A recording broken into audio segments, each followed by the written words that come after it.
इस आदमी ने पूरे 10 साल से अपने एक 150 किलो लोहे के जूते नहीं उतारे थे। जब उसने आखिरकार जूते उतारे तो उसकी मार्शल आर्ट की शक्ति और फुर्ती कई गुना बढ़ गई। वो अकेले ही अपराधियों के अड्डे में घुस जाता है, जहां उसका सामना 800 पेशेवर बॉडीगार्ड से होता है। अपने जूतों के बिना जैक हवा की तरह हल्का और घातक हो चुका था। वह एक ही वार में दर्जनों दुश्मनों को ढेर कर देता है। सारे बॉडीगार्ड उस पर टूट पड़ते हैं, पर जैक अकेला उन सब का सामना अपनी खतरनाक मार्शल आर्ट की शक्ति से करता है, जिसका अभ्यास वो पूरे 10 सालों से कर रहा था। उसने अपनी आयरन लेग कुंग-फू तकनीक से 360 डिग्री चक्कर काटकर लोगों के पैर कुचल दिए। उसके पैरों में हजारों पाउंड की ताकत थी। फिर बॉडीगार्ड मजबूत ढालें लेकर सामना करते हैं और जैक को घेर लेते हैं, लेकिन भले ही वह एक अविनाशी ढाल हो, जैक की केवल एक उड़ती हुई लात ने सबको चकनाचूर कर दिया था। फिर 800 गार्ड्स को हराने के बाद उसका सामना 3 टॉप लेवल के हथियारों से होता है। जैक अपनी आयरन लेग लोहे जैसी टांगों की शक्ति से सीधे एक लात से उनमें से एक को खत्म कर देता है। एक बलवान व्यक्ति ने पीछे से हमला करने की कोशिश की, लेकिन उसे ऐसा लगा जैसे यह मुक्का किसी पत्थर पर लगा हो। इसके तुरंत बाद उसे एक मुफ्त फ्रैक्चर पैकेज मिला और अंत में जैक के 2 फिंगर जेंट हमले ने उसे मार गिराया। तीसरा हत्यारा भी एक ही वार में ढेर हो गया। उसकी एक ऊंची लात ने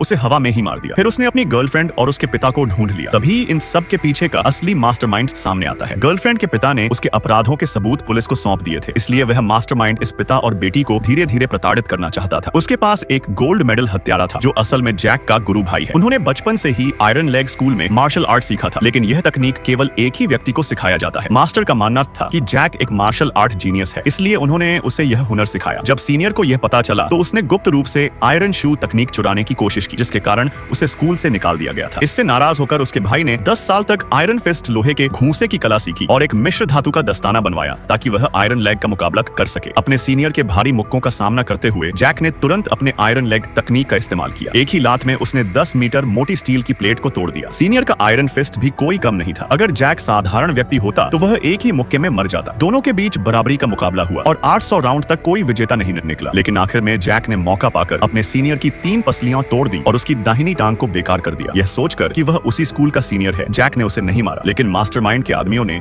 उसे मौके पर ही मार दिया। जैक जब बदला लेने के लिए आगे बढ़ा तो उसे भी दिल में एक गोली लग गई थी। सबने सोचा कि वह मर चुका होगा, लेकिन जैक बच जाता है क्योंकि उसका दिल दाईं ओर स्थित है। दुष्ट मास्टरमाइंड को खत्म करने के बाद उसने गर्लफ्रेंड और उसके पिता को बचा लिया। अंत में वह अपने गुरु भाई की राख को उसी पहाड़ी पर बिखेरता है जहां उन्होंने साथ में अभ्यास किया था, और फिर अपनी प्रेमिका के साथ एक खुशहाल जीवन शुरू करता है।